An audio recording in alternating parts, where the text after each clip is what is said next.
Ce n'est pas la première fois que je viens parler ici de changement climatique dans le cadre de ce séminaire. Alors j'ai essayé de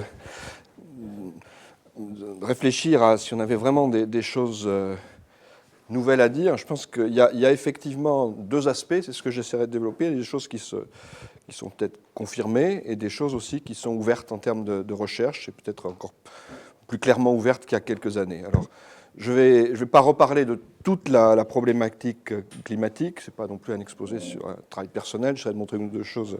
Enfin, je fais surtout de la gestion de la recherche depuis quelques années. Et ce que je vais essayer donc de montrer, c'est en repartant un peu des échelles de temps du problème, des échelles de temps aussi de la recherche sur le problème, comment est-ce qu'il y a des choses qui se sont peut-être clarifiées, puis d'autres qui restent encore des obstacles à la compréhension de ce qu'on voudrait transmettre éventuellement aussi à des décideurs. Je dirais qu'il y a une forte attente sur ces problèmes-là et que ça nous demande d'être capable de réfléchir à comment on transmet ces connaissances. C'est pour ça que j'ai mis communication. Communication, ça peut être vers le grand public. On a eu les débats sur le climato-scepticisme. Ça peut être aussi vis-à-vis du ministère qui nous a demandé les résultats de nos modèles pour le plan national d'adaptation. On sait qu'il y a des fortes incertitudes sur ces résultats. Comment on les transmet? C'est aussi une question qui est ouverte et dont j'essaierai de parler.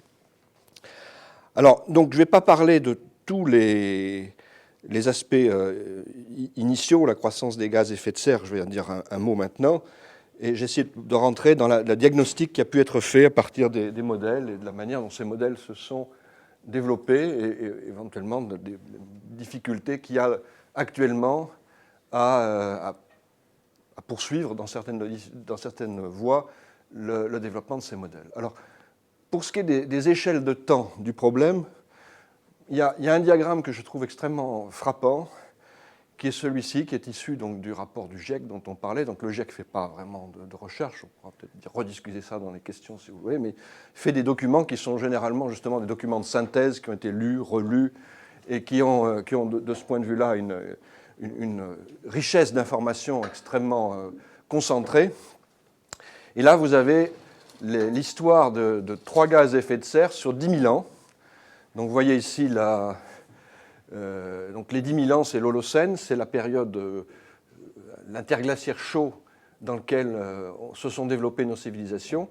Et ce qui est remarquable, c'est que pour ces trois gaz à effet de serre, on a un niveau de stabilité, alors c'est mesuré à partir des bulles d'air dans la glace, une stabilité de la composition atmosphérique absolument remarquable. Si on regarde le cycle si on regarde le CO2 tout en haut, on était entre 270 et 280 parties par million pendant 10 000 ans. Il y a une croissance qui est rapide depuis le début de l'ère industrielle. Alors, l'autre point que je fais remarquer, c'est que quand on dit que c'est depuis le début de l'ère industrielle, en fait, c'est vraiment depuis la Deuxième Guerre mondiale. Alors, j'essaie d'enlever beaucoup de transparent, et je pense que j'ai enlevé le suivant, parce que je ne voulais pas rentrer dans trop d'éléments liés aux émissions de gaz à effet de serre, mais pour vous donner un chiffre, quand même, les émissions de CO2 mesurées en milliards de tonnes de carbone, c'était 1 à 2 dans les années 50, c'était 3 à 4 milliards de tonnes dans les années 70, 6 à 7 en fin de siècle, en fin de XXe siècle, de l'ordre de 9 maintenant, et à ça, il faut rajouter la partie qui est liée à la déforestation, qui est de 15 à 20%. C'est une augmentation extraordinairement rapide des émissions de CO2 après la Deuxième Guerre mondiale. Et le problème donc, de l'augmentation du CO2, c'est un problème qui se développe dans les années post-guerre, 60, 70. Et on a aussi un problème climatique qui est différé par rapport à la croissance des gaz à effet de serre. C'est un peu comme on met le feu sous la casserole. Il faut un peu de temps pour que la casserole chauffe. Notre casserole est fait 50 mètres d'eau, c'est la partie qui est en interaction avec l'atmosphère. Et donc c'est dans les années 90 qu'on peut voir des premiers symptômes éventuellement mesurables, qu'on peut attendre, des premiers symptômes éventuellement mesurables et statistiquement significatifs d'un réchauffement climatique. On verra que c'est à peu près le cas et à peu près ce qui s'est passé. Alors, un autre mot d'introduction sur ces problèmes de gaz à effet de serre. C'est important de réaliser non seulement cette histoire très récente, qui fait que le problème du réchauffement climatique, c'est un problème essentiellement futur, ça commence maintenant, mais aussi la spécificité des gaz qui jouent ce rôle d'effet de serre. Alors vous avez ici deux camemberts très, très simples, les chiffres d'ailleurs datent d'il y a quelques années, mais c'est des ordres de grandeur, je veux insister. L'effet de serre naturel, c'est lié à la vapeur d'eau, donc ni l'azote ni l'oxygène ne jouent de rôle dans l'effet de serre.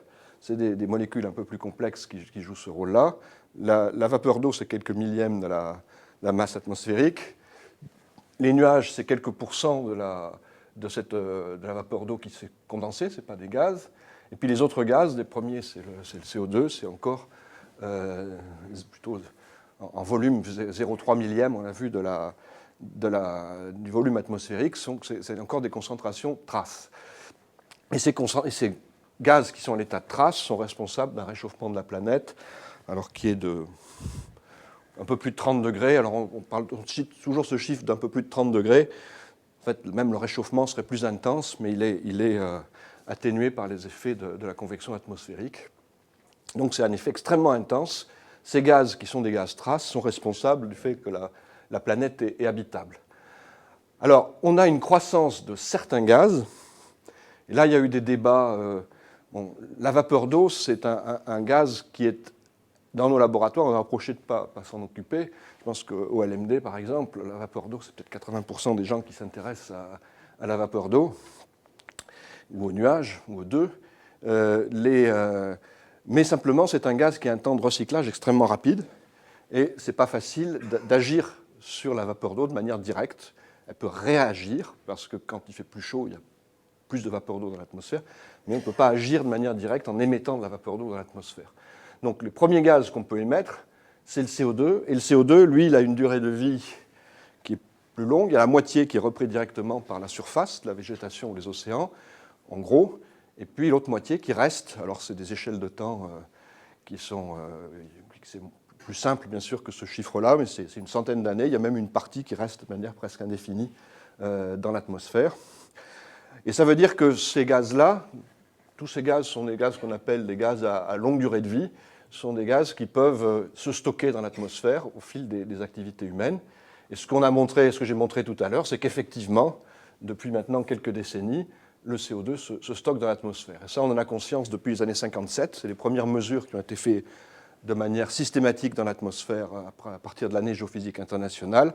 Dans les années qui ont suivi, on a compris que le CO2 se stockait dans l'atmosphère. Les premiers rapports sur le changement climatique qui pouvait en résulter, c'est 1979 essentiellement, le rapport de M. Charnay, qui est un des grands monsieur de notre discipline. Donc, un problème dont on a pris conscience après la Deuxième Guerre mondiale, très rapidement, au fur et à mesure que ces émissions croissaient aussi très rapidement. Alors, méthane a un temps de vie beaucoup plus court, lors de la dizaine d'années, il a une chimie atmosphérique plus intense. N2O, c'est 100 ans aussi à peu près. L'ozone, c'est un gaz très complexe, je peux en parler. Et les fréons, là, c'est des gaz qui sont essentiellement introduits par les activités humaines. Première génération qui attaquait la couche d'ozone. Une deuxième génération qui ne l'attaque pas, mais qui a quand même un effet de serre et qui reste longtemps dans l'atmosphère. Alors, si on regarde l'effet additionnel, ça peut paraître petit. Alors là, on mesure en fait les émissions par le sol qu'on a, si on avait sont nécessaires avec ou sans effet de serre. Donc l'effet de serre garde le rayonnement infrarouge près du sol. Le sol doit émettre beaucoup plus pour se refroidir et émettre vers l'espace un rayonnement qui équilibre l'absorption solaire. L'effet additionnel, si on rajoute les gaz à effet de serre, peut paraître petit. C'est de l'ordre de 3 watts par mètre carré. Il faut soustraire d'ailleurs la part des aérosols qui réfléchissent le rayonnement solaire, qui sont aussi émis par les activités humaines, mais qui ne restent pas longtemps dans l'atmosphère.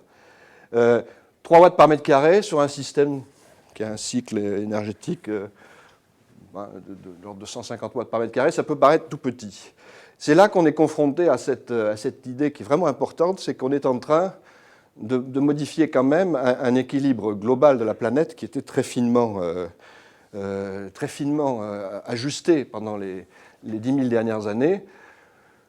Un calcul d'ordre de grandeur très très brutal, mais et je surtout pas, il y a un facteur 4 là aussi, donc on a reproché à certaines personnes d'avoir oublié des facteurs 4, mais on peut, puisque c'est sigma T4 qui représente l'énergie émise par une certaine température, mais en gros, si on perturbe, on voit au centième, à quelques centièmes, un système qui fait 300 Kelvin, on peut s'attendre à des fluctuations, et les modèles compliqués et précis le montrent, de quelques degrés. Ah ben voilà, ça c'est le transparent que je voulais vous montrer tout à l'heure, quand je l'avais juste... Et par contre, il faut que je mette ma batterie, parce que je ne vais pas avoir...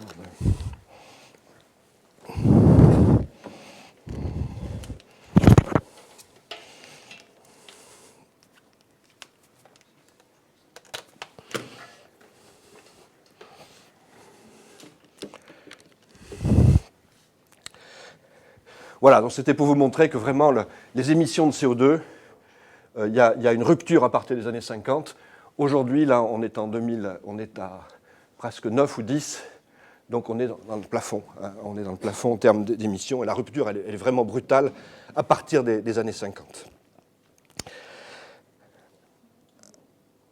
Voilà, alors ce que je voulais dire, c'est que quelques degrés, c'est beaucoup, et si vous voyez sur ce transparent, alors la courbe d'en haut, qui est la courbe qui est appelée la courbe de la crosse de Hawking dans toute la littérature et qui est très critiquée, bon, il y a ce réchauffement des dernières années, je ne vais pas trop commenter, mais c'est une tentative de reconstruire les températures de l'hémisphère nord en moyenne sur 1000 ans, à partir de tout un tas d'indices, les glaciers, les coraux, les anneaux d'arbres.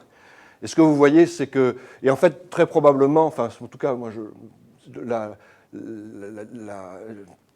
documentation des fluctuations est plus raisonnable que la documentation des valeurs absolues dans ce domaine-là. On a des séries assez longues, assez cohérentes de variations des températures. Alors en bleu, c'est d'une année sur l'autre, en noir, c'est en lissant un petit peu.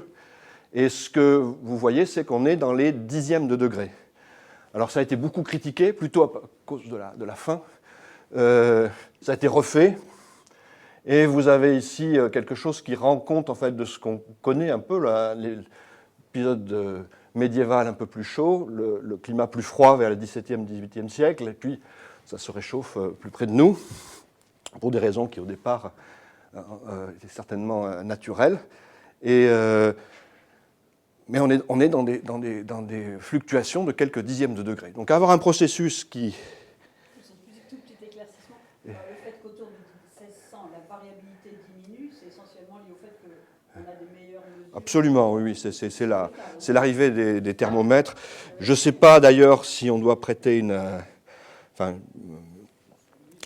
voilà, mais c'est effectivement l'arrivée des thermomètres. Mais ceci dit, les thermomètres couvrent une partie de la planète qui est quand même relativement limitée. Et j'ai quelques doutes quand même sur cette... voilà.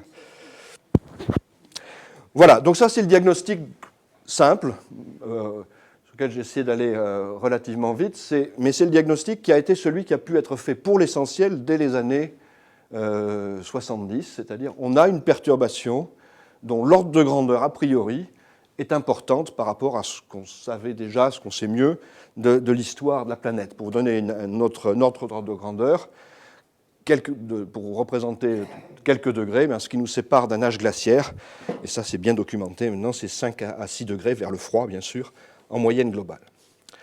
Donc, si on veut essayer d'en savoir un peu plus, on doit essayer... Bon, l'alerte qui a été faite sur ces problèmes climatiques a demandé des outils pour essayer de vérifier tout un ensemble, et pour préciser ces chiffres. Et l'outil majeur, c'est le modèle climatique. Alors, je vais parler beaucoup plus maintenant de nos disciplines au travers des modèles climatiques. Donc, vous avez ici une représentation très simple de ce que c'est un modèle. Dans nos modèles, on a des équations pour la température, l'humidité, les vents, d'autres paramètres comme l'eau des nuages, etc. Et l'idée, c'est d'avoir une planète qui vit sa vie au travers des équations d'évolution de tous ces paramètres et qui construit son climat. Et il y a dans la manière dont la communauté a appréhendé ces problèmes-là, vraiment l'idée de maquette, auquel on fait subir un crash test, on construit un modèle, on espère que c'est une représentation qui est suffisamment raisonnable du monde réel, je en dirai un mot après, et cette maquette-là, ben, on s'en sert pour essayer d'appréhender des situations qui sont des situations qu'on lui impose, et en l'occurrence, on lui impose d'avoir une composition chimique qui va changer. Je dis ça parce qu'on n'est pas dans un domaine de prévision qui est celui de la météo, où on part au départ d'un état initial.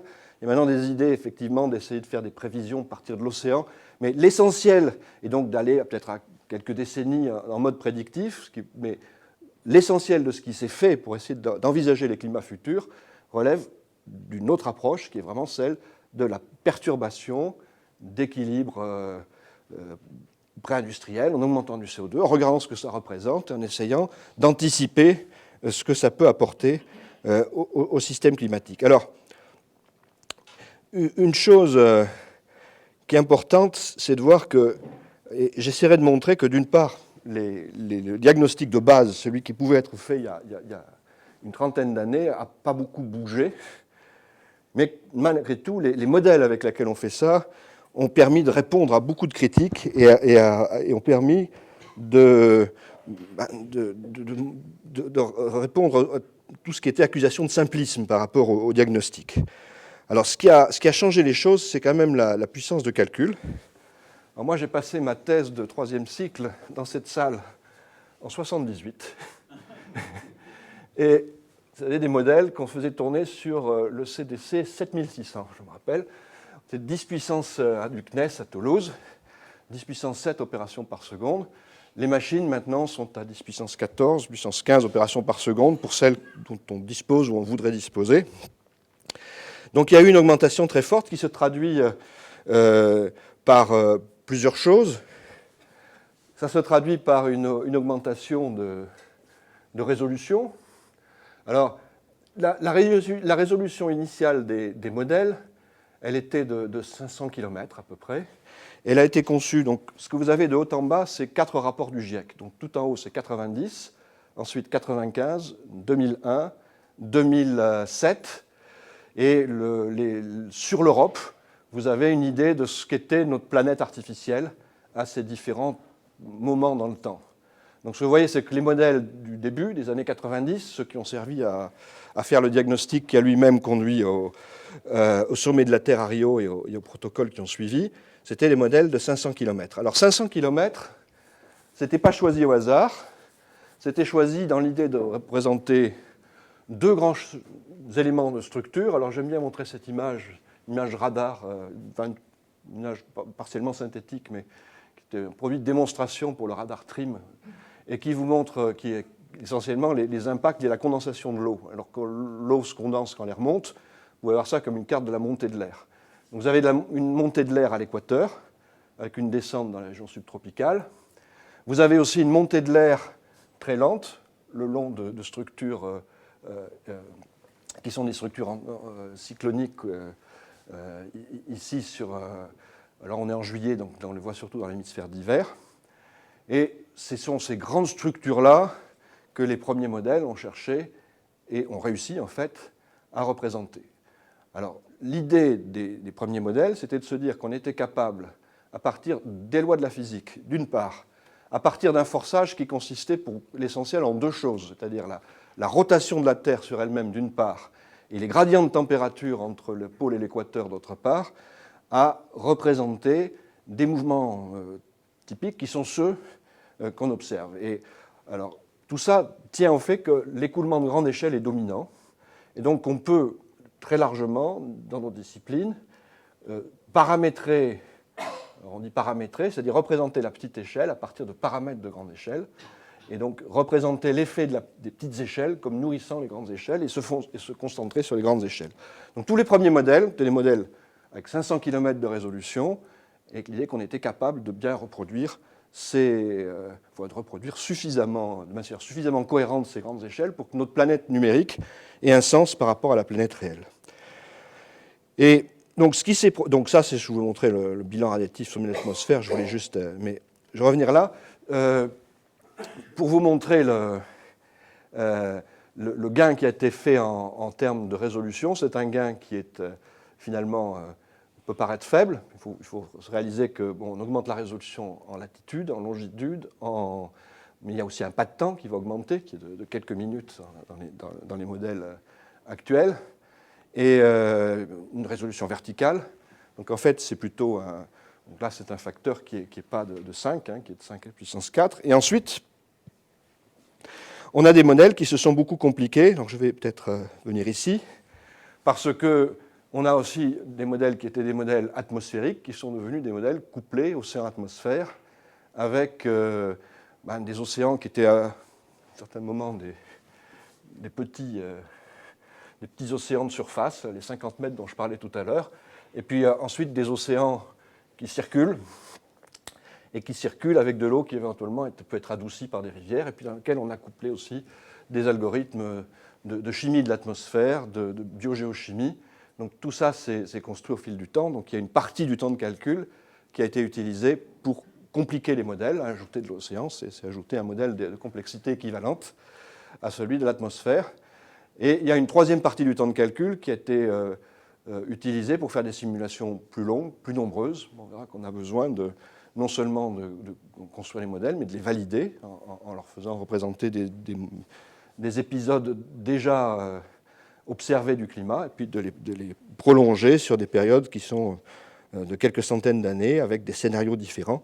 Donc le temps de calcul s'est partagé entre ces différents usages au fil des années. Alors, un mot pour dire que je vais pas parler, ça me paraît pas jouable, trop des éléments trop théoriques qui sont derrière les modèles, mais il y a quand même une analyse auquel je vais juste faire référence, mais qui est importante, c'est le fait que il y a une structuration très importante quand on regarde le climat sur la planète, c'est la structuration qui sépare les régimes équatoriaux. Alors ici, vous avez une carte des vents d'ouest. Je vais redire ensuite pourquoi je montre ici les vents d'ouest. Les vents d'ouest, entre le pôle sud et l'équateur, et puis entre le sol et les hautes altitudes. Et ce que vous voyez, c'est des vents qui sont des vents d'est près de l'équateur. Alors pourquoi des vents d'est? Parce que la Terre solide tourne, et le vent suit avec retard la Terre solide, donc ça apparaît des vents d'est. Et puis ces vents d'est, ils sont entraînés par, on a vu, l'air monte à l'équateur, et puis descend dans les régions subtropicales. Et ce qu'on peut voir ici, c'est que ce qu'on appelle ces cellules de Hadley, elles sont en fait couplées aussi avec une distribution du vent ouest-est, c'est-à-dire que quand le vent ici ramène des particules d'air vers le pôle, on rapproche de l'axe de rotation de la Terre et on a une accélération vers l'ouest du vent. Et cette accélération devient instable à partir d'un certain moment.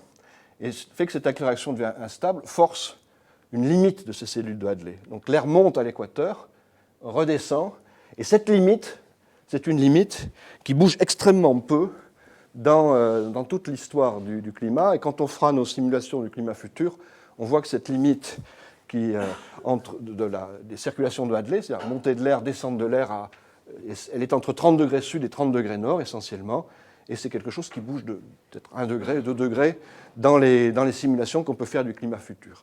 Donc on a en fait dicté par les gradients de température pôle-équateur, dicté par la rotation de la Terre, une division de la circulation atmosphérique entre une partie qui monte près de l'équateur, une partie qui descend, et la partie qui monte, c'est une partie très humide avec des nuages, la partie qui descend, c'est une partie qui est sèche parce que l'air s'est asséché en altitude, la température est très froide, et redescend formant la grande ceinture des déserts vers 30 degrés sud, 30 degrés nord. Alors j'insiste là-dessus parce que ça va jouer un rôle important dans l'analyse que je ferai des changements qui ont eu lieu ou n'ont pas eu lieu en termes de résultats de modèles au cours des 20 ou 30 dernières années. Alors, un mot sur les modèles eux-mêmes, parce qu'il y a souvent une ambiguïté sur la manière dont les modèles sont vérifiés. Alors, sont conçus et vérifiés. Alors, c'est évident qu'on ne peut pas représenter dans les modèles l'ensemble des processus de petite échelle sur la base d'équations fondamentales. On est limité, bien sûr, on résout ce qui est à l'échelle du maillage de manière explicite, et puisqu'il est à l'échelle inférieure à la maille, on le résout de manière paramétrique. Là, j'ai pris un exemple qui est la physique du sol. Ce que fait la communauté scientifique et s'organise dans un programme mondial de recherche sur le climat qui essaie d'organiser, enfin précisément de distribuer les choses entre différents projets à l'échelle de la planète, c'est d'avoir des zones test. On va définir des schémas physiques de représentation de comment est gérée l'eau du sol, comment elle s'évapore, quels sont les liens avec la végétation, en choisissant des zones qui sont bien différentes les unes des autres, la zone de la forêt amazonienne ou la zone de la savane en Afrique de l'Ouest. Et à chaque fois, vous avez des études qui permettent de définir des paramétrisations dont je parlais tout à l'heure, c'est-à-dire des sous-modèles qu'on rentre dans les modèles de grande échelle, mais on les rentre sous forme d'une formulation qu'on ne va plus bouger.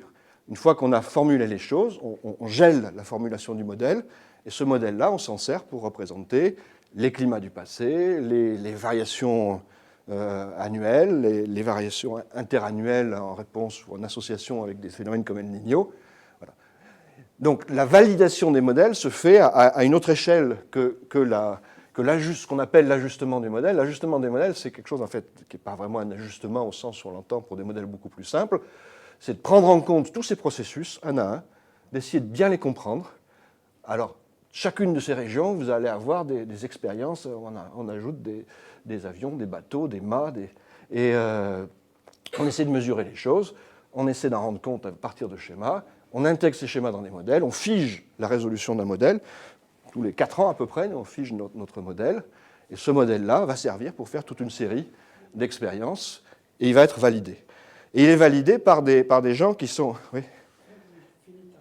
Oui, il va être validé par des gens qui sont des communautés indépendantes. C'est-à-dire que si on prend les derniers exercices de comparaison des modèles entre eux, donc qui ont été faits, il y en a une série qui est en train d'être faite maintenant, il y a une série qui a été faite avant le dernier rapport du GIEC, donc vers 2006.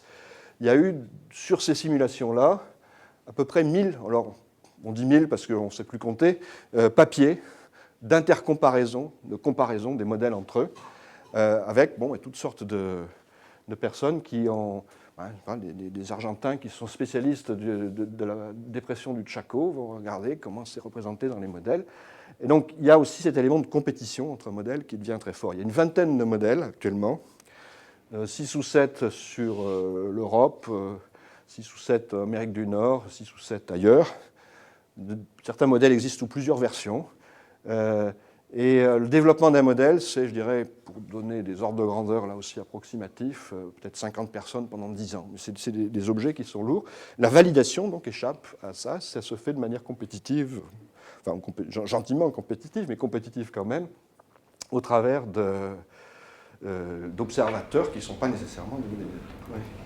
Juste pour être certain de bien comprendre ce que ça veut dire geler un modèle. On gèle des valeurs de paramètres dans des équations, mais il y a des grandes structures qui apparaissent, par exemple, dans la circulation de l'atmosphère ou des océans. Ces grandes structures, en mettant des frontières ou des formes, je ne sais pas, bon, ça, c'est pas gelé, c'est libre. En fait, ce qu'on gèle, c'est la formulation. D'accord. Donc, on a un programme. Ce qu'on va pouvoir changer ensuite, c'est par exemple l'insolation. Si on veut essayer de reproduire le climat d'il y a 6000 ans, on va changer l'insolation, parce que c'est l'insolation qui fait qu'il y avait des forêts sur le Sahara. Donc, on va changer un certain nombre de paramètres externes et toute la formulation interne. Alors quelquefois on est obligé parce qu'on a des sous-parties du modèle qui pour le moment ne sont pas devenues autonomes. Par exemple les grands glaciers, par exemple à midi, pour le moment on ne représente pas vraiment une physique des grands glaciers. Donc si on veut se projeter dans une période du temps où ces grands glaciers étaient plus développés, on est obligé de le spécifier dans le modèle. Mais l'idée c'est de résumer les choses qu'on change à un petit nombre de paramètres vraiment externes, le plus possible.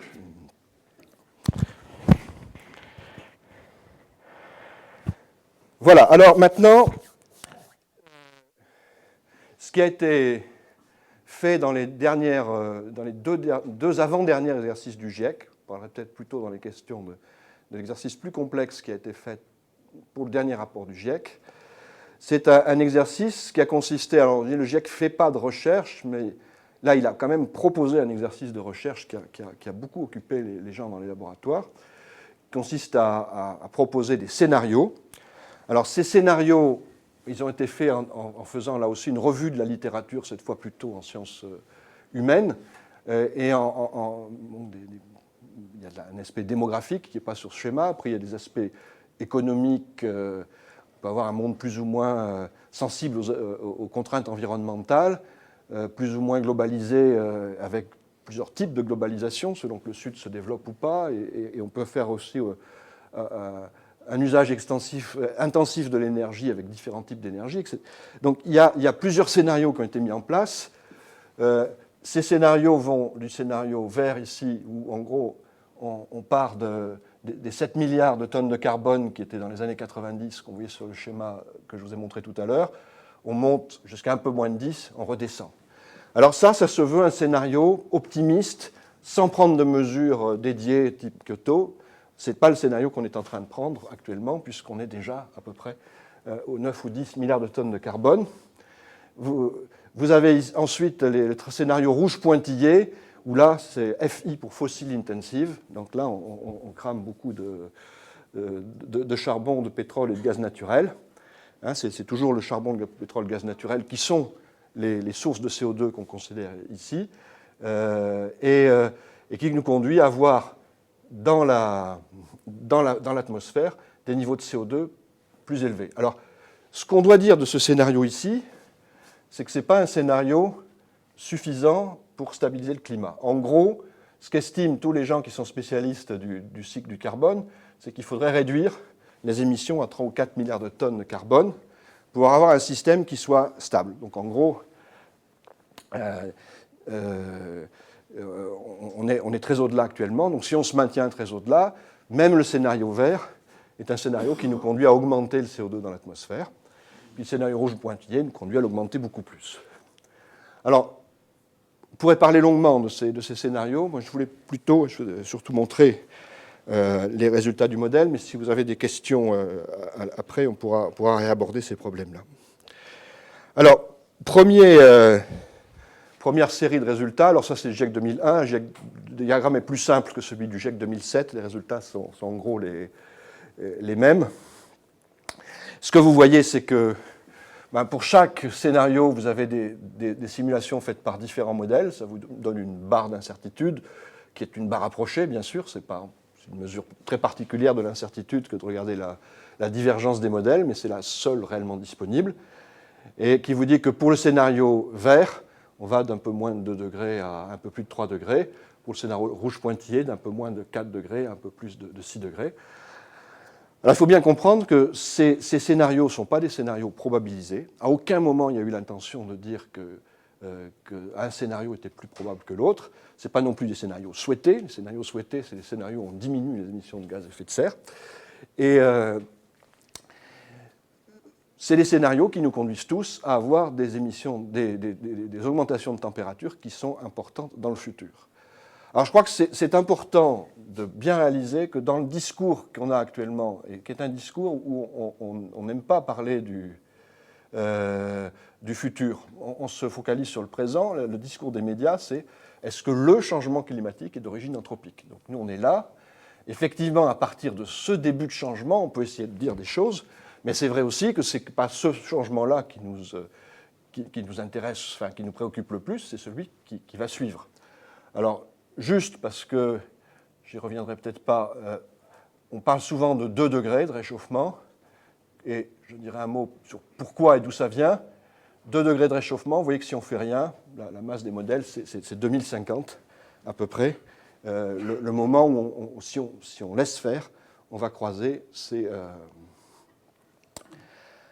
Voilà, alors qu'est-ce qu'on peut dire de plus sur ce changement et son incertitude? La première des choses, je pense, c'est de réaliser que ces ordres de grandeur-là, ils sont présents dans les modèles depuis les débuts.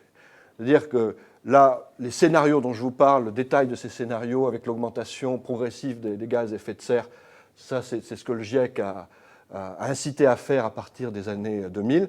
Mais je dirais que depuis les années 90, on travaillait souvent sur, et même un peu avant, on travaillait fin des années 70 déjà, les années 80, on travaillait sur des scénarios, enfin beaucoup les Américains et les Anglais à l'époque, sur des scénarios de doublement du CO2.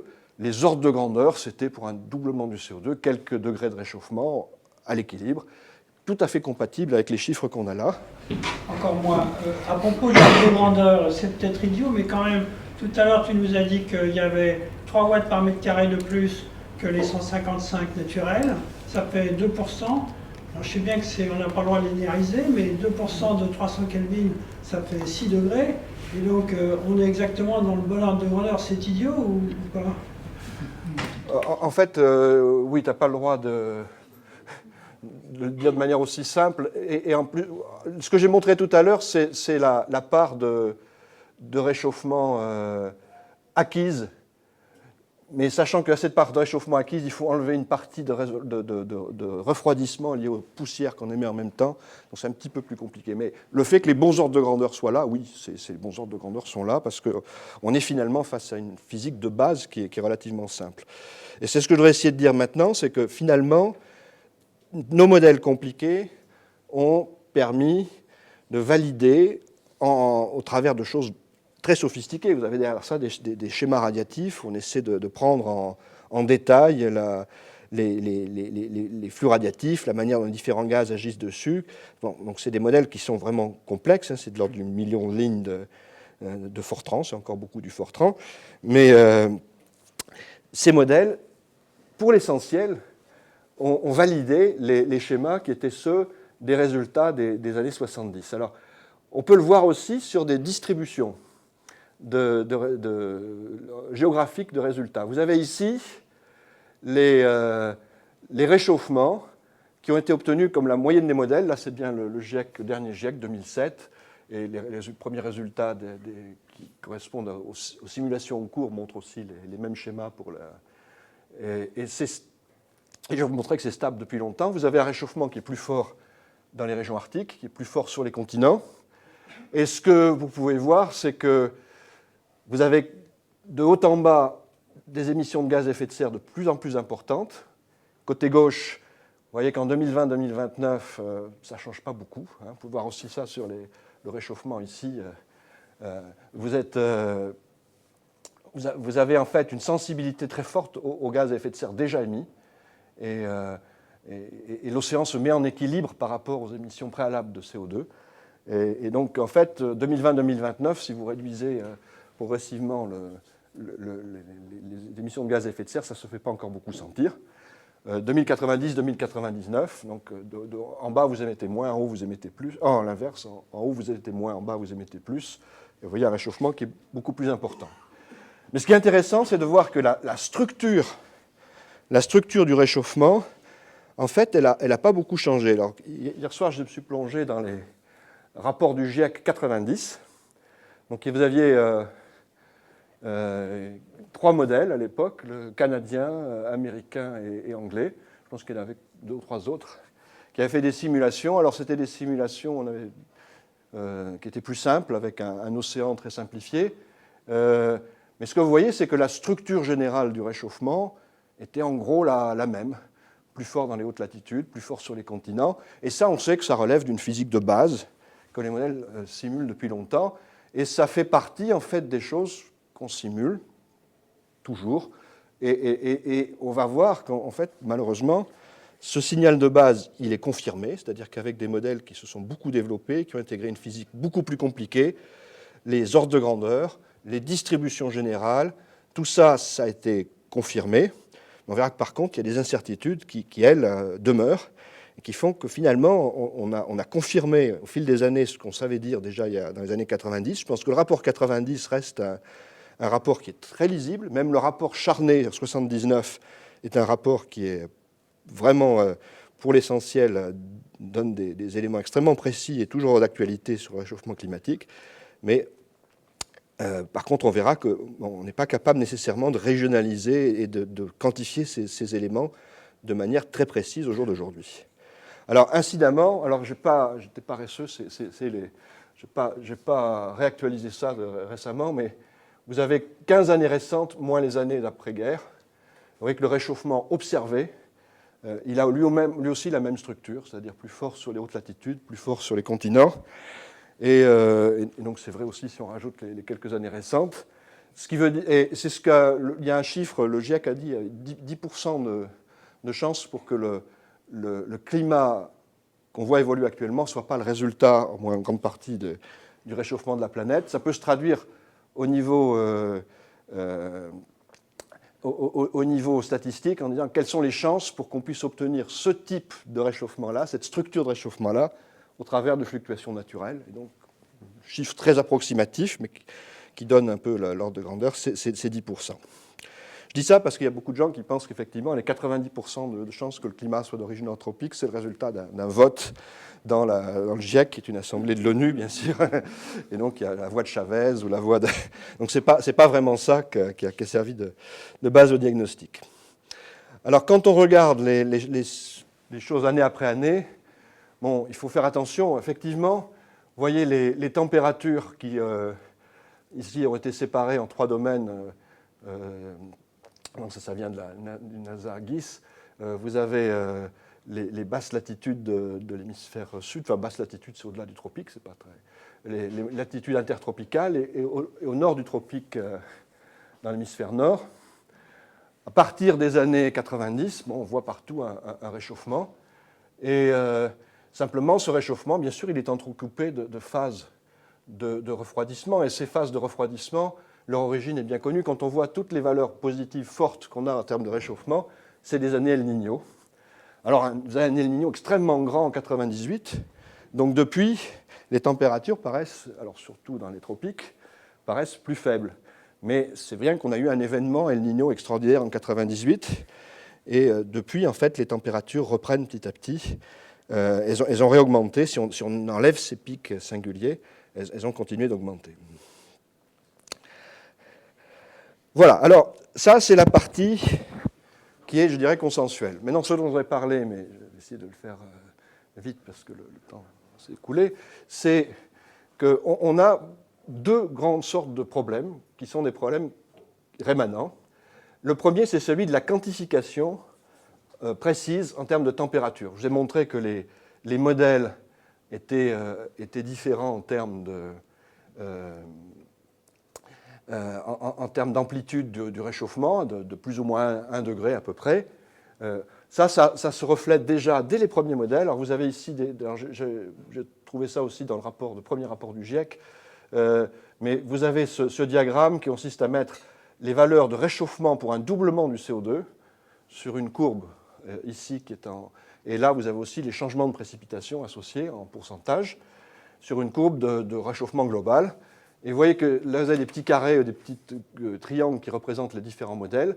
Donc en rouge, c'était ceux des années, début des années 90. En bleu, c'était ceux des années 2000. En bleu, c'est ceux des milieux des années 90. Et puis on pourrait mettre les modèles d'aujourd'hui. On est toujours sur cette échelle-là. Et le rapport du Charnay en 79 disait 1,5 à 4,5 pour un doublement du CO2. Ce qui veut dire qu'on est resté dans des gammes d'incertitudes qui n'ont pas vraiment été résolues. Alors, il y a néanmoins beaucoup de travail qui s'est fait là-dessus. Je ne vais pas avoir le temps d'en parler en détail. Il y a des débats, bon, il y a des gens qui pensent qu'on n'arrivera pas à réduire cette incertitude. Il y a quand même eu des progrès. Vous avez en fait 3 types, 4 de processus qui jouent. Vous avez les rétroactions de vapeur d'eau. Et la rétroaction de vapeur d'eau, c'est une rétroaction qu'on pensait simple au début. Plus il fait chaud, plus il y a de vapeur d'eau, plus il y a de vapeur d'eau, plus il y a d'effet de serre. En fait, comme je l'ai montré, il y a des zones qui sont des zones humides, où la température est vraiment le facteur de contrôle, où cette rétroaction va avoir un sens. Il y a des zones sèches où ce n'est pas le cas. Et il a fallu des analyses plus poussées. Mais ces analyses ont pu être faites. Finalement, la vapeur d'eau dépend de moins de paramètres que les nuages. Et je pense qu'il y a un relatif consensus. C'est pour dire que les rétroactions de vapeur d'eau, c'est le gain, comme on fait une analyse un peu comme avec des amplificateurs opérationnels, ce gain, on le cerne à peu près. Vous avez le problème des nuages. Alors, le problème des nuages, lui, est beaucoup plus compliqué.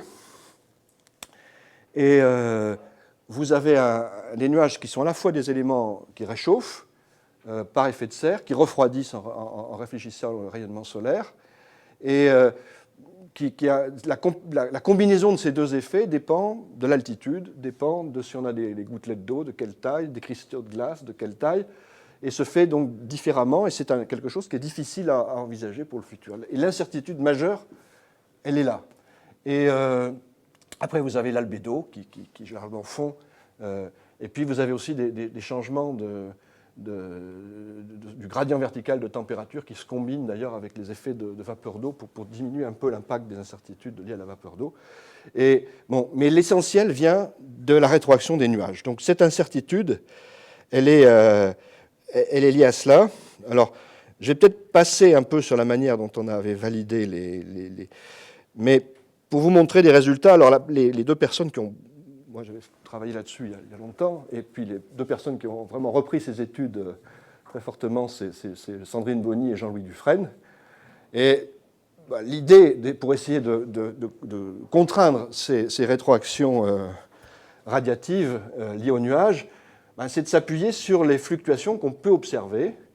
Et finalement, de s'appuyer aussi sur une autre caractéristique très forte des climats futurs, c'est que, et je ne l'ai pas dit, et j'aurais peut-être dû le dire avant, mais je vais le dire maintenant, c'est que finalement, ce qui fait qu'on a une certaine stabilité du diagnostic, alors je vais peut-être revenir un petit peu en arrière, j'ai montré ces images qui sont très cohérentes, avant-après. En fait, c'est très lié au fait que je vous montrais tout à l'heure les grandes structures où l'air monte près de l'équateur, descend dans les zones tropicales. On est, en fait, dans le climat futur, dans des régimes où la localisation de ces grands régimes dynamiques ne change pas beaucoup. Et le fait que la localisation de ces régimes dynamiques, grands régimes dynamiques, ne change pas beaucoup, ça nous permet, en fait, de faire des diagnostics. Finalement, on a certains changements thermodynamiques qui se superposent à des changements dynamiques qui existent. En particulier, la circulation dans les cellules de Hadley a tendance à ralentir, par exemple. Donc il y a des changements qui existent, mais ils ne sont pas dominants. Donc on peut regarder, et en tout cas, les effets de localisation ne sont pas dominants.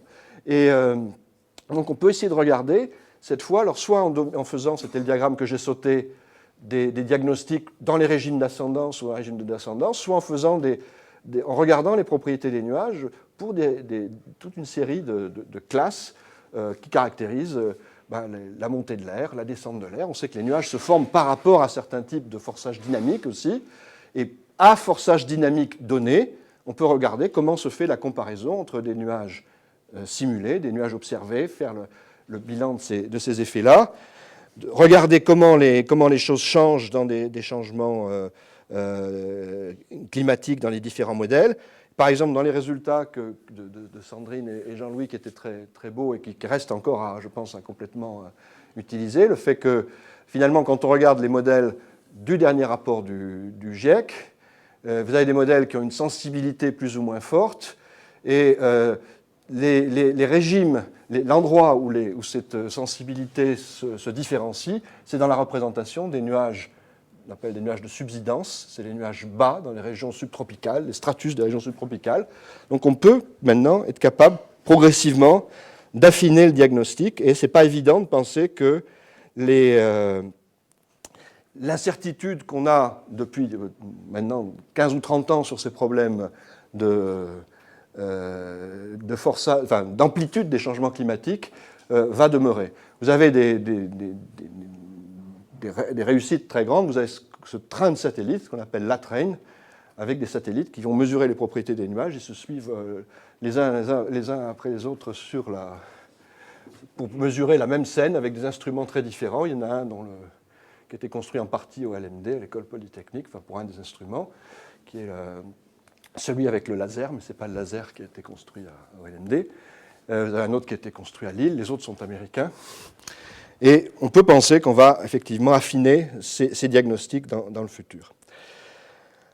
L'autre élément qui pose un gros problème, c'est le problème de régionalisation des effets du changement climatique. C'est le deuxième élément d'incertitude extrêmement fort.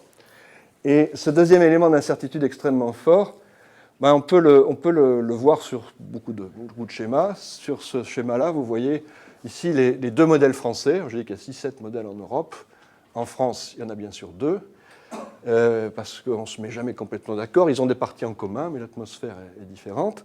Donc, modèle de Météo France en haut à gauche, le modèle de l'IPSL en bas à droite. Ça, c'est les changements de pluie dans un climat plus chaud.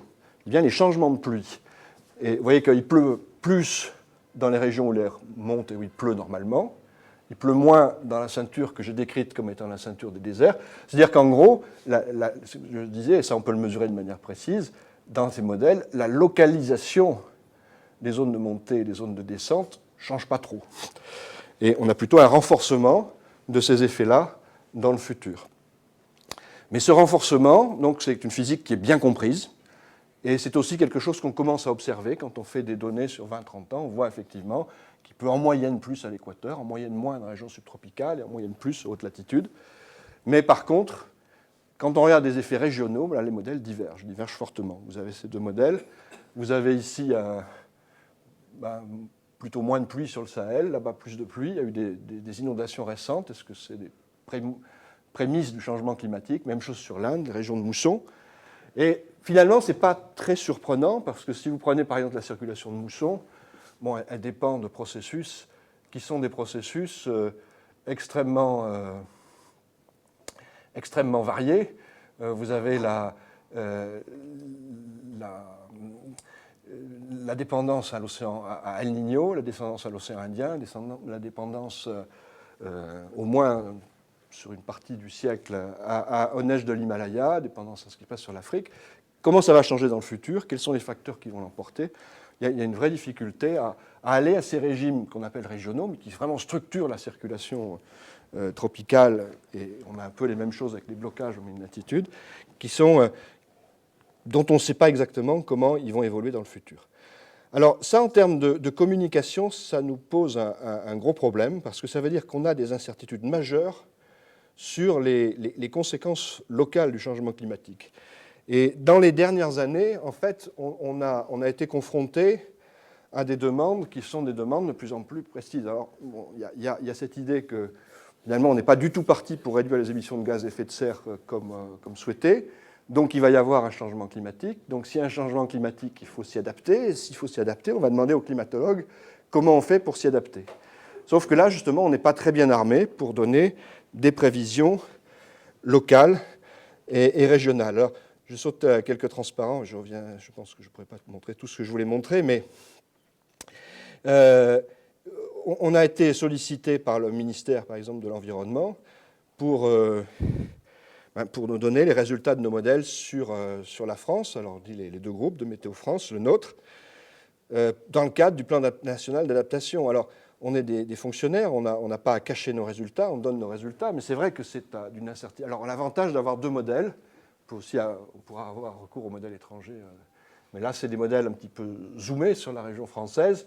Voilà, les résultats sont, c'est les vents en hiver, c'est-à-dire ça montre que la tempête des Landes, pour ce que disent les modèles, n'a pas de lien nécessaire avec le changement climatique, mais il y a une vraie difficulté. Que vont faire les ministères de ces résultats qui sont hautement incertains? Et en termes de communication, c'est vrai que là, on est placé dans une situation qui est difficile, parce qu'on a besoin de redire à chaque fois que c'est des choses incertaines, qu'il faut faire attention, qu'il ne faut pas baser tout de suite les plans de reforestation sur un usage naïf de ces choses-là, et on n'est pas toujours sûr d'être bien entendu. Alors, comment est-ce qu'on peut faire pour essayer de traiter les échelles régionales? Alors, je vais essayer de dire ça en peu de mots, et puis peut-être qu'on aura l'approche traditionnelle, c'est celle-là. C'est consiste à dire on a des modèles globaux. Les modèles globaux, on a vu qu'ils ont leurs incertitudes, mais on va pouvoir les raffiner. Quand on les raffine, qu'est-ce qu'on rajoute? Essentiellement un traitement de l'orographie, un traitement des contrastes océan-continent. Donc on va avoir les effets de Mistral, les effets de Föhn, jusqu'à arriver ici à cette localisation. Alors, ça, c'est des choses qui existent. Vous avez actuellement un programme qui s'appelle Cordex. Alors, j'ai emprunté ce référent à Filippo Giorgi, qui est justement responsable de ce programme Cordex au niveau international, qui consiste sur toute une série de régions du monde d'avoir des modèles régionaux qui sont forcés par leurs conditions limites dans des domaines différents et à les comparer les uns aux autres. Alors on sait que ça a deux limites. D'abord, deux limites cette fois intrinsèques, conceptuelles. Les erreurs qui sont là, elles ont tendance plutôt à grandir quand on fait cette cascade de modèles emboîtés les uns dans les autres. Et quand on arrive ici, ce qu'on peut dire, c'est qu'on aura, vraisemblablement il fera plus chaud, et peut-être qu'il pleuvra plus, et peut-être qu'il pleuvra moins. Et c'est un résultat qui n'est pas nécessairement satisfaisant par rapport à... Et ça, c'est dans le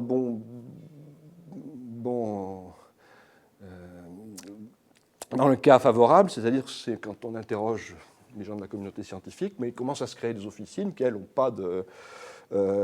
pas d'état d'âme à répondre que non, il va pleuvoir plus, il faut faire très attention, ou au contraire, il n'y a pas de risque. Donc, il se crée ces modélisations. Alors, il y a deux sortes d'études qu'on peut envisager. Déjà, si on est au niveau des impacts ici, donc au niveau du local, il y a ce qu'on appelle les études de vulnérabilité.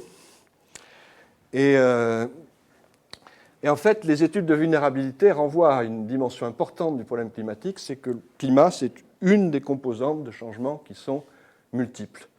Alors, c'est souvent au niveau local qu'on a le plus de facilité à appréhender ces choses-là. Vous avez sur ce diagramme qui vient du rapport du groupe 2 du GIEC des études de vulnérabilité où on a essayé de regarder différents paramètres. Vous avez l'eau, la disponibilité de l'eau, la biomasse, la nourriture, les infrastructures côtières, la santé. Et à chaque fois, vous essayez de regarder en quoi ça peut dépendre du facteur climatique. Et mettez ça sur une échelle de réchauffement global approximative. Vous voyez que vers 2-3 degrés, vous avez quelque chose qui s'augmente. Ce n'est pas un seuil, mais c'est ça qui justifie en fait les 2 degrés qui ont été utilisés ensuite avant, mais qui ont vérifié par ce type d'études, comme étant un seuil à ne pas dépasser dans le futur. Alors incidemment, ce seuil, si on croit ces études de vulnérabilité, si on ne veut pas dépasser ce seuil, j'ai dit tout à l'heure qu'il fallait diviser les émissions globalement par 2 avant 2050, mais en respectant l'inertie du système qui est de 15 ou 20 ans. Donc on est sur une échelle extrêmement restreinte si on veut vraiment faire ce travail-là. Alors, l'autre type d'étude que je voulais développer, et je vais la limiter, alors c'était une manière aussi de montrer des choses que j'ai pu faire un petit peu, au moins en contribuant récemment. On a des liens familiaux avec l'Argentine, on a développé une UMI, une unité mixte franco-argentine, et on a développé aussi des travaux pour essayer de comprendre la variation de la pluie dans ces régions-là. Et ce que je voudrais montrer, c'est qu'il y a un lien très fort entre les aspects régionaux et les aspects locaux.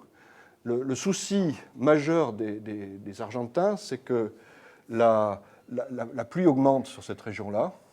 Et il faut savoir si c'est une fluctuation climatique ou si c'est déjà quelque chose qui est lié au changement climatique. Alors vous avez une circulation qui est relativement complexe, comme celle-ci, mais ce qu'on peut faire sur une région comme celle-là, c'est partir d'un certain nombre d'hypothèses. Alors, ce que montrent tous les modèles, c'est des choses qui sont finalement assez différentes. Vous avez les variations de précipitation prévues en été, en décembre, janvier, février, dans le futur. Vous voyez que d'un modèle à l'autre, c'est très différent et que c'est assez difficile, à partir de ça, de savoir si les précipitations qui augmentent de manière récente, ça a des chances d'être associées au changement climatique ou pas.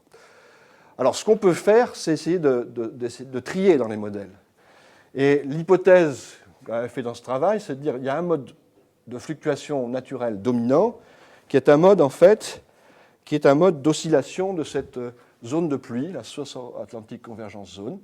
Et on peut regarder quels sont les modèles qui sont des modèles qui simulent correctement. Alors, vous avez tous les modèles ici, c'est le premier mode de variation, et tous simulent en fait, comme premier mode de variation, cette oscillation entre les pluies un peu au nord et un peu au sud de la région de la Plata. Alors, vous pouvez choisir les modèles qui représentent bien ces processus-là.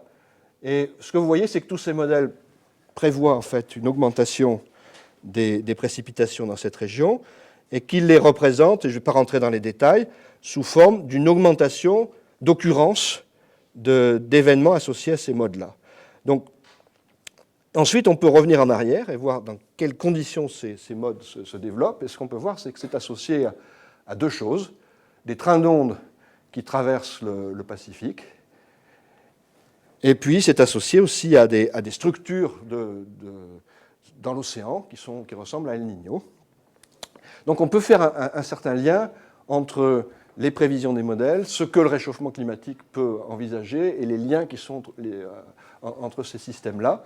Donc, vu l'heure, je ne vais pas rentrer dans les détails, mais ce que je veux dire essentiellement, c'est que pour chaque région du monde, on va avoir besoin de développer des études de processus adaptés qui vont permettre éventuellement de dire quelque chose, mais ça sera sur la base du dépouillement des processus qui sont particuliers à cette région, en essayant d'isoler les plus importants, qu'on pourra éventuellement faire des prévisions régionales. Et ça, c'est un travail qui est un travail, je dirais, pour les années qui viennent, de manière extrêmement importante. Alors, je vais m'arrêter là.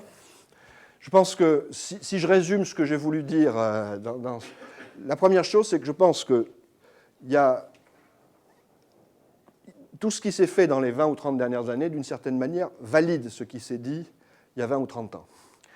En même temps, c'est vrai que dire, parce qu'on a cette validation des premiers diagnostics, qu'on est dans un domaine où on sait conseiller facilement les princes, c'est pas évident du tout. On a des sciences qui, finalement, ont été adaptées à une phase d'alerte. Voilà, il y a un problème. Je pense que ça, c'est quelque chose qui a été bien dépouillé.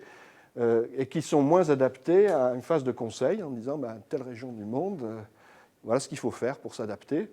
Et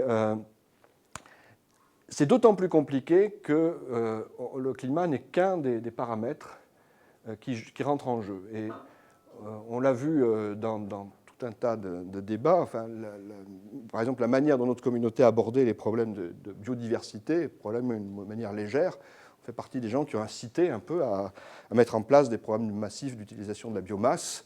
Et ce n'est pas nécessairement quelque chose qui est approprié par rapport à des problèmes justement de maintien de la biodiversité, de marché des céréales. Donc on a une appréciation difficile des problèmes connexes. Et donc je pense qu'il faut faire assez attention à distinguer deux choses. C'est pour ça que je vais d'abord un discours où on reste clair sur le fait que le diagnostic scientifique, il n'est pas ambigu dans ses grandes lignes, mais qu'on reste clair aussi sur le fait que ça ne nous autorise pas facilement à dire ce qu'il faut faire, et que là, on a besoin de construire des schémas d'expertise plus compliqués, avec différentes sciences, avec aussi on voit que tous ces problèmes sont liés à des notions qui ne sont pas scientifiques, justice, injustice, nord, sud, etc., et que là ce n'est pas la science qui va trancher ça. Donc on est dans cette situation-là. Bon, je pense que pour nos disciplines, c'est une difficulté. Savoir ce qu'on doit communiquer, ce qu'on doit garder pour nous, est-ce qu'on doit être alarmiste, est-ce qu'on doit dire qu'on sait. C'est des choses qui sont pour moi pas tranchées et qui font partie de la difficulté de là où on en est actuellement dans ces problèmes. Voilà, je vais m'arrêter là.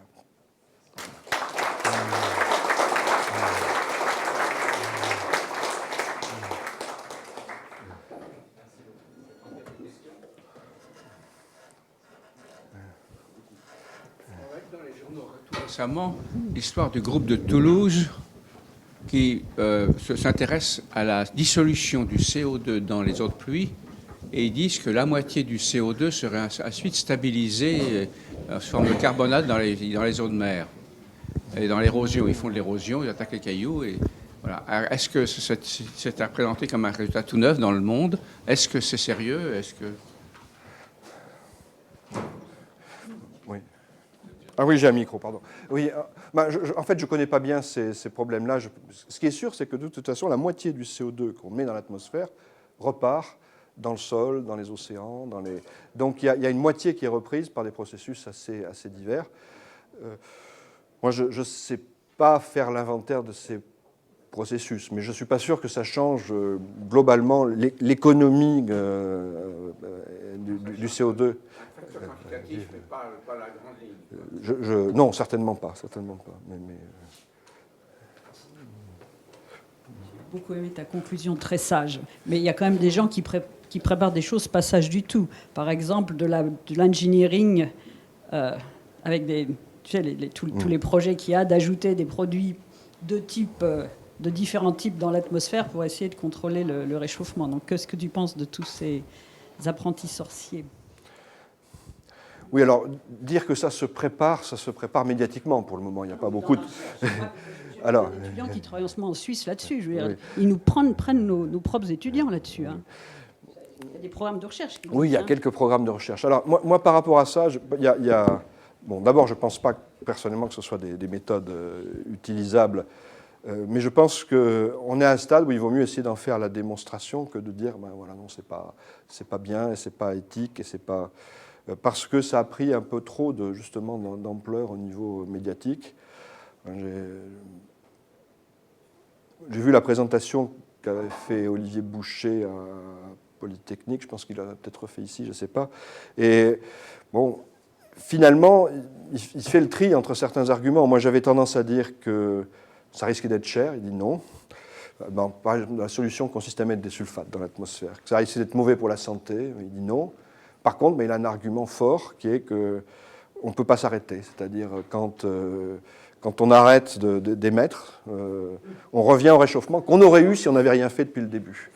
Donc voilà, donc je pense que finalement, à ce stade, comme c'est dans la tête de petit peu tout le monde, essayer de trouver des arguments justes par rapport à ça, ça me paraît probablement ce qu'il y a de mieux à faire, même si je pense qu'on aurait peut-être pu faire l'économie de ces débats-là, mais intuitivement, mais bon, ils sont là et je crois qu'il vaut mieux faire le travail d'analyse à ce stade. Je pense que c'est un peu effectivement de la diversion d'énergie scientifique, mais...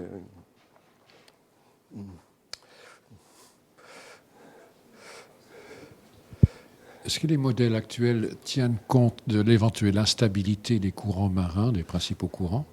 Et puis, qu'en est-il du méthane emprisonné dans la permafrost? Vous n'avez pas parlé de ces trucs-là.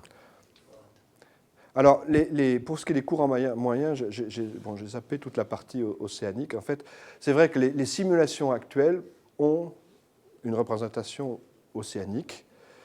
Et si vous regardez les cartes ici, en fait, l'océan réagit parce qu'en fait, on voit les petites taches claires dans l'Atlantique. C'est vraiment dans l'ensemble des modèles un ralentissement du Gulf Stream. Donc les modèles représentent ces effets-là. Maintenant, est-ce que ce ralentissement peut être plus rapide qu'anticipé? Il peut y avoir des liens avec la fonte des glaces. Ça, c'est des choses que les modèles ne traitent pas bien pour le moment. Et je pense qu'il n'y a pas de dynamique des grands glaciers. Il y a une circulation océanique qui n'est quand même pas résolue avec les échelles qu'il faudrait pour traiter ces problèmes-là. Donc on ne peut pas dire que les modèles soient... Donc je dirais que c'est plutôt des modèles un peu sages par rapport à ça, a priori. Et ensuite, au niveau du méthane, bon, c'est un peu différent. Je pense qu'il y a une vraie difficulté à représenter la quantité de méthane qui serait émise dans l'atmosphère. Il y a aussi une incertitude, je l'ai entendu citer plusieurs fois par Suzanne Solomon, qui était la leader du groupe 1 du GIEC la dernière fois. Quand on regarde les climats du dernier optimum glaciaire, donc il y a optimum climatique, donc il y a 120 000 ans, on avait un climat qui était un peu plus chaud que maintenant. Le Groenland était un peu moins étendu, je crois qu'on avait 2 degrés de plus. On pouvait penser qu'on était dans des conditions, une petite hausse du niveau de la mer, qui sont celles qu'on pourrait avoir dans quelques décennies. On a le méthane, et le méthane n'a pas beaucoup augmenté. Alors il y a cette difficulté à appréhender vraiment ce qui peut se retrouver, si on fait le bilan de ce qui est dans le sol, a priori, et qu'on met tout dans l'atmosphère, c'est un effet énorme.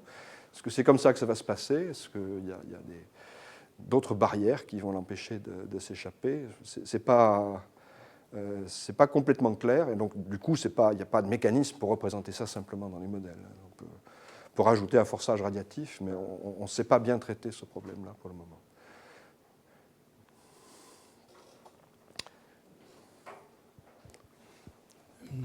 Merci pour votre conférence. Le problème est que vous nous laissez, si on est porte-parole ensuite ailleurs, un peu dans le message trop grande incertitude.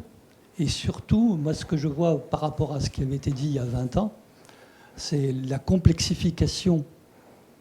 Alors, d'une part, on n'a pas de carte, par exemple, de θ en fonction des harmoniques sphériques pour représenter. Vous dites que vous êtes passé à une échelle de 4 km. Donc, vous pourriez facilement montrer l'évolution de la carte de telle manière à ce qu'on puisse spécifier. Et effectivement, c'est sur les continents que la variabilité est plus grande.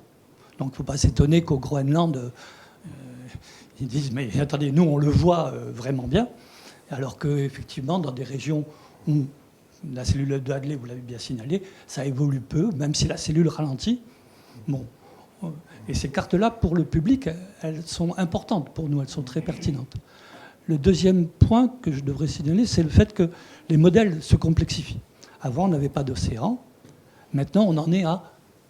Les virus contrôlent le phytoplancton dans l'océan et donc la profondeur des 50 mètres dont vous avez parlé. Bon. Et ça, c'est vraiment... bon, quand vous passez de 20 mètres à 100 mètres, je veux dire, c'est énorme. Et effectivement, ça dépend bien entendu de l'endroit de l'océan où vous vous placez. Bon, vous avez parlé des grandes structures. À un moment, on les a vues passer tout à fait en bas, au sud, vers les 40e degrés sud. Bon, ces grandes structures, pratiquement personne ne les connaît. El Niño, c'est hyper connu, alors que les grandes structures ne sont pas connues. Le petit âge glaciaire, Louis XIV, c'est le roi soleil. Il n'y a donc pas de tache sur le soleil. Bon, honnêtement, c'est quand même... En gros, 1 degré, 2 degrés. Le Pinatubo, c'est 0,5 degrés, etc. Donc des événements extrêmement qu'on ne sait pas expliquer. Le minimum de Maunder, on n'a pas d'explication, nous, en astrophysique. Et tout ça, ça se rajoute, ce qui fait qu'on paraît incompétent. Je pense que c'est là qu'il y a effectivement une difficulté, je prends de fond. Tant que le discours est un discours d'alerte, pour dire il y a un problème et il faut réduire les émissions de gaz à effet de serre, je pense qu'il est cohérent de bout en bout. Quand le discours passe à une étape un peu différente, qui est de dire bon, on n'est pas en train de réduire les émissions de gaz à effet de serre, le climat commence à changer, il y a des pays qui sont plus vulnérables, il faut s'adapter. Et s'adapter, ça veut dire essayer d'avoir une anticipation de ce qui va se produire. Là, c'est vrai qu'on est moins à l'aise scientifiquement et qu'on n'a peut-être pas intérêt non plus à faire croire qu'on en sait plus qu'on le sait. Moi, j'étais sensible à un argument que j'ai entendu de la bouche de Paul Ledley là, qui parlait de la gestion des forêts. Les gens qui gèrent les forêts, finalement, ils ont l'habitude d'avoir des relevés climatiques pendant beaucoup d'années et puis d'être habitués, par rapport à ces relevés qui sont certains, puisque c'est des observations pendant beaucoup d'années, de dire on va gérer avec les espèces les mieux adaptées. Non, si on prend nos prévisions futures, qui sont ce qu'elles sont, et qu'on les prend comme presque certaines, ou qu'on prend la moyenne des modèles comme la meilleure, et qu'on gère les forêts de la même manière, on peut se trouver justement à mettre tous nos œufs dans le même panier, et puis à avoir quelque chose qui, brusquement, va être en état de défaillance complète, alors que peut-être, si on ne sait pas, la meilleure façon de gérer, c'est quand même d'avoir une certaine approche un petit peu plus diversifiée de ce qu'on va... Donc c'est important, je pense, par rapport à ça, de dire qu'on ne sait pas quand on ne sait pas. Je crois que c'est... Mais ça ne veut pas dire que ce qu'on a dit avant, était faux, et c'est pour ça que j'essaie d'insister sur les deux choses qui sont ambiguës au niveau de la communication, mais qui sont... vraies l'une et l'autre. Je pense qu'on sait largement assez de choses pour dire qu'il faut réduire les émissions de gaz à effet de serre. Si on ne les réduit pas et qu'il faut s'adapter, là, on est beaucoup plus difficilement capable de donner des conseils. Le 4 gigatons, on ne devra pas. Pour appuyer un point de la question, on sait pas, quand on ne sait pas, il faut dire qu'on ne sait pas, mais il y a peut-être des endroits dus à la physique et la géométrie de l'atmosphère ou des accidents de terrain où on comprend, par contre, les prévisions sont, les prévisions régionales, j'entends, sont, elles, justes. Et on peut dire, là, l'incertitude est moindre. Est-ce qu'effectivement, on peut dire, dans certaines régions, là, pour le coup, on est certain? Certains, non, mais il y a effectivement des risques qui paraissent mieux établis. Le fait qu'il y ait une sécheresse sur le bassin méditerranéen, il y a beaucoup de modèles qui le montrent. Ça tient à une cause unique, c'est que l'anticyclone des Açores devient plus fréquemment, plus important dans tous les modèles. Bon, c'est un risque qui est suffisamment établi, je pense, pour que ça justifie d'avoir des programmes pour s'en soucier. Mais des certitudes, c'est difficile à ce niveau-là. Mais pour ça, je pense qu'il faut partir de la vulnérabilité. À quoi est-ce qu'on est sensible? Quels sont les risques qu'on ne veut pas prendre? La taille blanche m'impressionne beaucoup, là. Le Gulf Stream, c'est une instabilité hydrodynamique. Elle a un seuil, j'imagine. Et donc, est-ce que cette tache blanche, c'est une réduction du courant marin ou est-ce que c'est son arrêt? Non, c'est plutôt un recul vers le sud. C'est-à-dire, au lieu d'aller vers le Spitzberg, il reste à des... En fait, vous avez deux parties dans le Gulf Stream. Une partie qui est surtout mise en route par le vent et qui n'a pas naturellement tendance à monter très au nord. Et puis ensuite, vous avez un appel par la plongée des eaux froides et salées au nord. Et c'est cette partie qui se réduit dans les modèles quand le climat est plus chaud. Elle a l'air de s'arrêter. Oui. Oui, en fait, elle peut être proche de s'arrêter dans la branche nord. Mais le Gulf Stream existe toujours, mais il va moins au nord.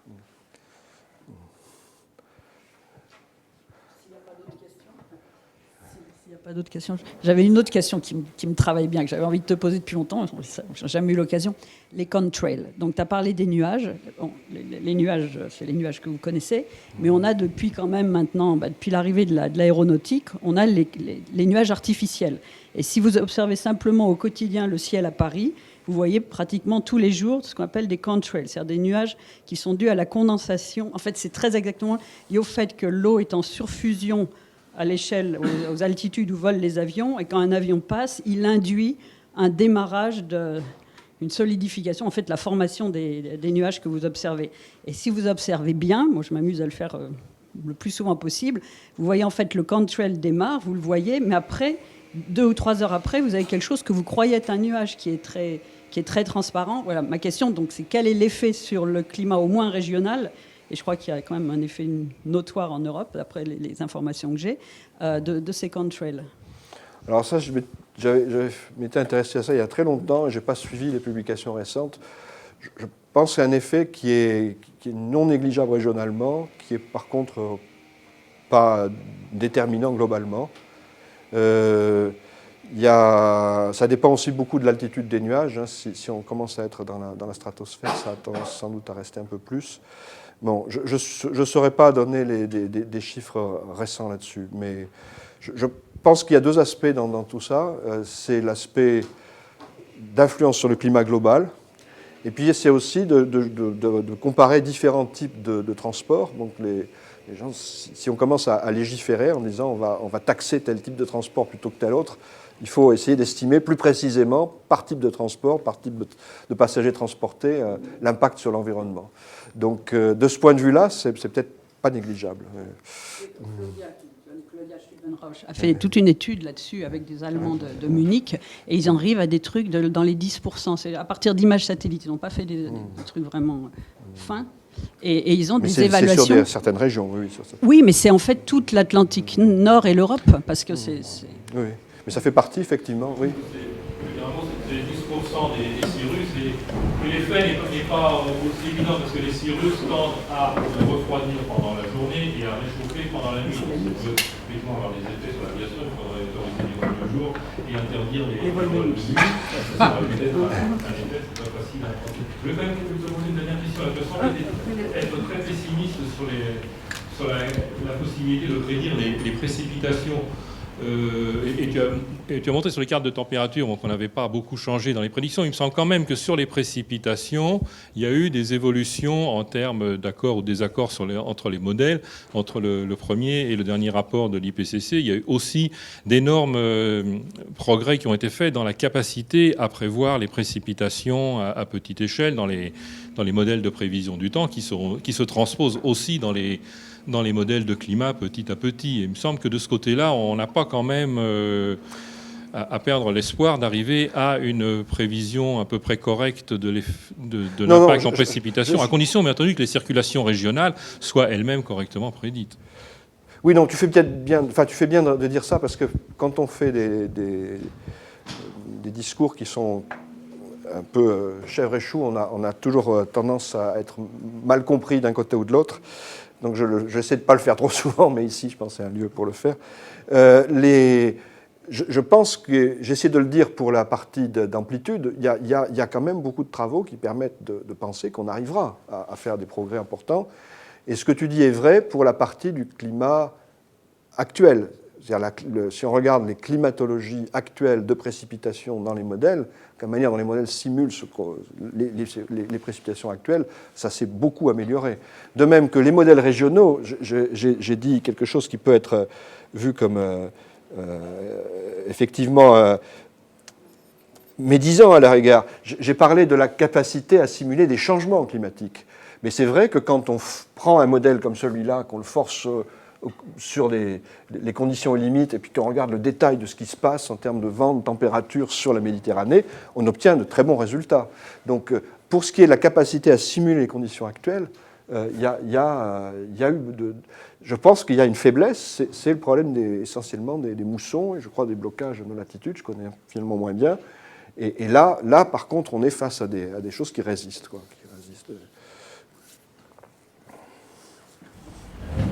J'avais une question que j'avais posée à Sylvie Jousseau il y a pas mal d'années, qui était la suivante. La Terre est un système naturel, et comme tu l'as dit, pendant des dizaines de milliers d'années, il y a eu cet équilibre fin qui s'est réalisé en température. Est-il possible qu'il y ait des réserves qui ne sont pas incluses dans vos modèles, qui permettent à la Terre de s'adapter? Je pense en particulier à tout l'environnement lointain, les particules ionisées, tout ce qui est lié au champ magnétique. Est-ce que c'est quelque chose qui est inclus dans votre modèle, et est-ce que c'est quelque chose qui pourrait permettre à la Terre de retrouver, même avec le forçage qu'on lui impose, un nouvel équilibre?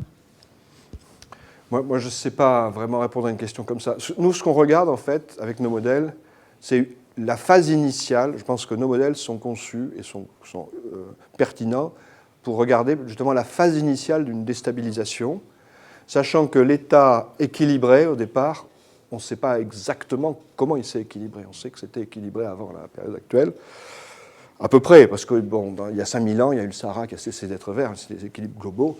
Mais en gros, on avait cet équilibre global, et on peut partir de là et regarder comment il se défait. Maintenant, il y a beaucoup de choses qu'on ne comprend pas nécessairement dans la manière dont les climats... Alors, donc les modèles ne prennent en compte que les mécanismes qu'on comprend finalement. Donc ce qu'on ne comprend pas, on ne peut pas les mettre, et c'est une limite très, très forte à ce qu'on peut dire. Donc il y a encore beaucoup de choses. Il y a par exemple pour moi des mystères. Quand on regarde la série des âges glaciaires interglaciaires, on voit qu'en gros le niveau de CO2 dans les âges interglaciaires, c'est toujours quelque chose qui est aux alentours de 270-280. Dans les âges glaciaires, c'est toujours quelque chose qui est de 180. Impression qu'en fait, on a une espèce de marche au hasard qui bute sur deux limites, haute et basse. Pourquoi ces limites haute et basse? Bon, je sais pas. Il y a beaucoup de choses finalement qu'on ne comprend pas très bien dans le système climatique. Mais l'exercice qu'on fait, il est dans des conditions très particulières. On regarde en fait ce qui peut se produire dans les prochaines... Les modèles sont adaptés à ça. Quel type de déstabilisation on peut avoir dans les prochaines décennies? Je pense qu'on va s'arrêter là. Merci encore.